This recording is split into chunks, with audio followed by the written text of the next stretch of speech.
يا من صليت بكل الأنبياء. Bismillah, assalamualaikum warahmatullahi wabarakatuh. Ikhwani fiddin, teman-teman sekalian, Nabi kita Muhammad sallallahu alaihi wasallam pernah mengalami masa yang sangat sulit, yang dikenal dan juga diriwayatkan oleh banyak ahli sejarah yang dengan Amul Huzni. Apa itu Amul Huzni? Itu tahun kesedihan, di mana pada saat tahun itu Nabi Muhammad sallallahu alaihi wasallam kehilangan istrinya yang tercinta, yaitu Khadijah. Lalu Nabi kita Muhammad sallallahu alaihi wasallam juga kehilangan pamannya. Lalu pada saat itu umat muslim mengalami pemboikotan oleh kaum-kaum kafir Quraisy. Dan juga Nabi kita Muhammad sallallahu alaihi wasallam diusir dalam proses hijrahnya ke negeri Taif. Teman-teman sekalian, bagaimana ceritanya atau bagaimana kisahnya Nabi kita Muhammad sallallahu alaihi wasallam ketika hijrah ke Taif? Pada saat itu Nabi Muhammad sallallahu alaihi wasallam mengalami banyak sekali gangguan, mengalami banyak sekali kezaliman dari kaum-kaum kafir Quraisy, dan juga ini berimpak kepada sahabat-sahabat beliau. Lalu Nabi kita Muhammad sallallahu alaihi wasallam berinisiatif untuk hijrah ke negeri Taif. Karena yang difikirkan oleh Nabi kita Muhammad sallallahu alaihi wasallam, Taif adalah negeri yang paling dekat oleh Mekah pada saat itu. Lalu Nabi Muhammad sallallahu alaihi wasallam hijrah ke negeri Taif bersama dengan mantan budaknya, itu Zaid bin Harithah. Lalu ketika pada malam hari Nabi Muhammad sallallahu alaihi wasallam hijrah menuju negeri Taif, dan untuk menyamarkan proses hijrahnya tersebut, Nabi kita Muhammad sallallahu alaihi wasallam tidak menggunakan kendaraan, melainkan Nabi Muhammad sallallahu alaihi wasallam dan Zaid bin Harithah berjalan kaki pada malam hari yang gelap. Nabi Muhammad memiliki harapan yang sangat besar kepada penduduk Taif agar mereka dapat memeluk agama Islam dan menjadi umatnya dan menjadi hamba Allah Subhanahu wa taala yang taat kepada Allah Subhanahu wa taala.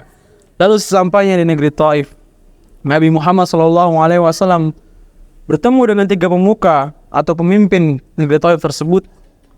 Lalu Nabi kita Muhammad sallallahu alaihi wasallam tidak mendapatkan respon yang positif, melainkan dia mendapatkan kezaliman dari tiga pemimpin tersebut. Akan tetapi Nabi kita Muhammad sallallahu alaihi wasallam tidak putus asa dan berhenti sampai situ, melainkan dia bersabar. Beliau bersabar menunggu hingga pemimpin tersebut berubah pikiran. Lalu Nabi Muhammad terus mendakwai kepada umat-umat dari pemimpin tersebut. Lalu yang didapatkan oleh Nabi kita Muhammad sallallahu alaihi wasallam adalah kenyataan yang lebih parah daripada pemimpin tersebut. Umat-umatnya atau rakyat-rakyat di negeri tersebut lebih zalim kepada Nabi kita Muhammad sallallahu alaihi wasallam. Dan pada saat itu Nabi kita memutuskan untuk pergi dari negeri Taif bersama Zaid bin Harithah. Lalu ketika Nabi Muhammad SAW sedang bersiap-siap hijrah dari Taif untuk pergi dari Taif, meninggalkan Taif, pada saat itu juga rakyat-rakyat Taif sudah menyiapkan batu, sudah menyiapkan tulang-tulang unta untuk dilempar kepada Nabi kita Muhammad SAW. Hingga pada diriwayatkan dalam sebuah riwayat bahwasanya terompah Nabi kita Muhammad SAW, sendal Nabi kita Muhammad SAW sampai basah oleh darah yang mengalir dari pelipis beliau. Bahkan tubuh Zaid bin Harithah yang sangat besar tidak mampu untuk menutupi lemparan batu dan lemparan tulang daripada penduduk Taif tersebut.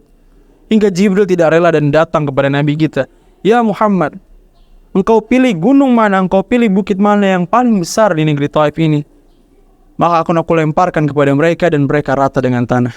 Lalu jawaban Nabi Muhammad SAW, "Fa innahum qaumul la ya'lamun." Sesungguhnya mereka belum mengetahui. Lalu Nabi kita mendoakan penduduk Taif dengan doa yang sangat-sangat masyhur. Nabi kita mendoakan untuk mereka menjadi umat Islam dan taat, dan doa tersebut dikabulkan oleh Allah.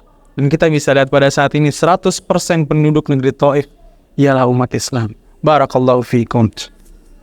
Jadi kesimpulan dari cerita Nabi Muhammad SAW yang hijrah ke Taif bahwasannya proses berdakwah itu tidaklah mudah. Pasti akan selalu ada kesulitan di dalam proses pendakwahan tersebut. Dan banyak sekali ulama yang mengatakan bahwasannya proses dakwah itu apabila sangat mudah, sangat mulus, maka dakwah tersebut dipertanyakan benar atau tidaknya.